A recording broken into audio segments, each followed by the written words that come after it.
Avast mateys! Picture this. A grizzled pirate, one eye squinting at a tattered map, burying a chest overflowing with gold coins and jewels. He carefully marks the spot with an X, dreaming of the day he will return to claim his riches. It is a classic image, right? Well, prepare to have your dreams dashed upon the rocks of reality because it almost never happened. That's right. Despite what countless books, movies, and our childhood imaginations tell us, pirates rarely buried their treasure.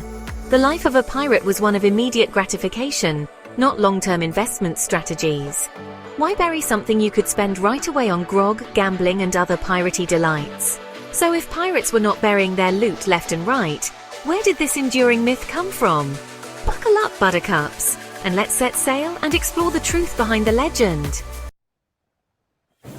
Pirates, for all their swagger and daring, were not exactly known for their financial planning skills. These were folks who lived for the moment, sailing the high seas, battling enemies, and seizing whatever booty they could get their hands on. Once the loot was divided, it usually did not last long. Pirates were notorious for squandering their riches on things like fine clothes, fancy food, strong drink, and even stronger, companionship. Saving money? Investing in land? That wasn't exactly the pirate way. Besides, much of a pirate's plunder was not gold and jewels. It was often perishable goods, silks, spices, food, and other things that wouldn't survive long buried underground. Imagine digging up your treasure chest after a year at sea, only to find a soggy mess of rotten fruit and moth-eaten velvet. Not exactly the stuff of pirate dreams. Now, there are always exceptions to the rule. One of the earliest examples concerns the English privateer Francis Drake. In 1573, after a raid on a Spanish mule train, he and his men buried several tons of gold and silver along the Panamanian coast to prevent it from being recaptured. Drake left guards at the site. After rendezvousing with his ships, he then quickly retrieved the booty. But when it comes to pirate treasure burials, the name that stands out like a beacon in the night is Captain William Kidd. Kidd, unlike most of his swashbuckling brethren, actually did bury some treasure. But his reasons were a bit more complicated than your average pirate. However, before we go into that, let's take a deeper look into the man who was William Kidd. William Kidd was born in Dundee, Scotland, circa 1645. He began working on ships at a young age. Around the late 1680s, Kidd went to and settled in New York City. There, he continued working as a seaman, but this time as a privateer for the English government, to protect English interests in North America and the West Indies. By 1689, Kidd was an experienced leader and sailor. He led a successful mutiny against his French pirate captain Jean Fontaine.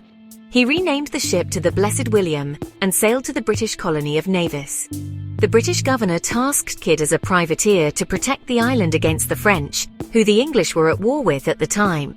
Probably due to his frowned-upon profession, Kidd was active in financially supporting the construction of Trinity Church of New York, mainly to gain some degree of legitimacy.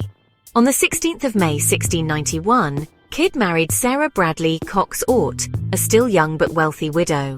In December of 1695, Richard Coote, the first Earl of Bellamont, who was governing New York, Massachusetts, and New Hampshire, tasked Captain Kidd to both hunt down pirates and attack enemy French ships. His pursuit of hunting pirates led him, his ships, and his crew to the Indian Ocean. The pickings in the Caribbean have been lucrative but were more scarce in the Indian Ocean, meaning there were less enemy ships operating in the Indian Ocean. Captain Kidd's crew were growing restless at their lack of booty. On January 30th, 1698, Captain Kidd attacked the Quedagh Merchant, an Indian ship hired by Armenian merchants and captained by an Englishman. The ship was loaded with gold, silver, a variety of East Indian merchandise, and valuable cloth materials, such as satins, muslins, and silk. When news of the capture of the Quedagh Merchant reached England, William Kidd was denounced as a pirate. Facing accusations of piracy, Kidd decided to try and clear his name. He sailed to New York hoping to negotiate with the authorities, who he personally knew well. As a precaution against the authorities seizing his ill-gotten booty, he buried a portion of his treasure on Gardiners Island off the coast of Long Island. Unfortunately for Kidd, his attempts at diplomacy failed.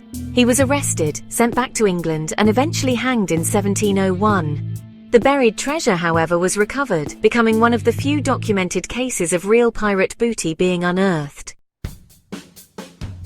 Ahoy there, it's Treasure Island and it's full of lies!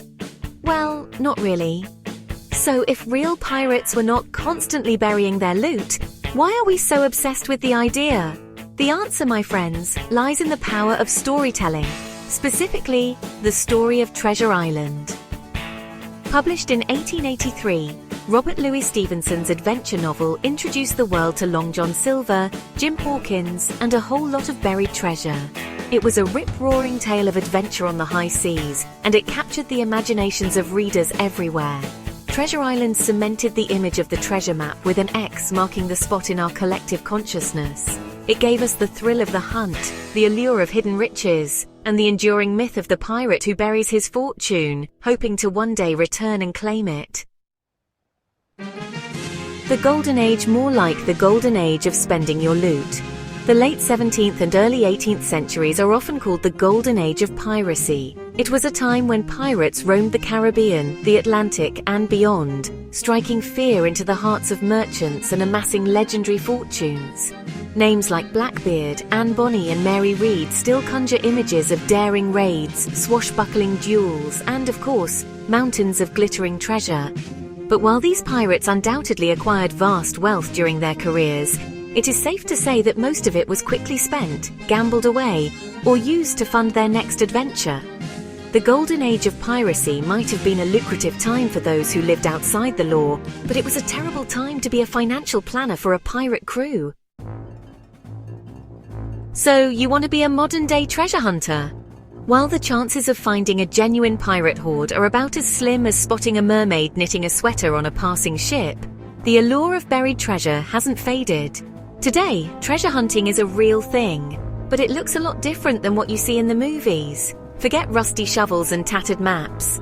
Modern treasure hunters use sophisticated sonar equipment, underwater robots, and even historical archives to track down sunken ships and lost artifacts. And instead of yo-ho-ho and a bottle of rum, they are more likely to be found poring over maritime charts and legal documents. So while the swashbuckling pirates of old might not have spent much time burying their treasure, they certainly left behind a legacy that continues to capture our imaginations and inspire us to dream of adventure, riches, and maybe, just maybe, a hidden chest full of gold waiting to be discovered. Thank you for watching. Hope you found this video informative and entertaining. Please subscribe, like, share, and comment. We do like to know and hear your feedback. And if you have the means, please consider supporting us on Patreon, where you can get early access to our videos and where we post bonus material.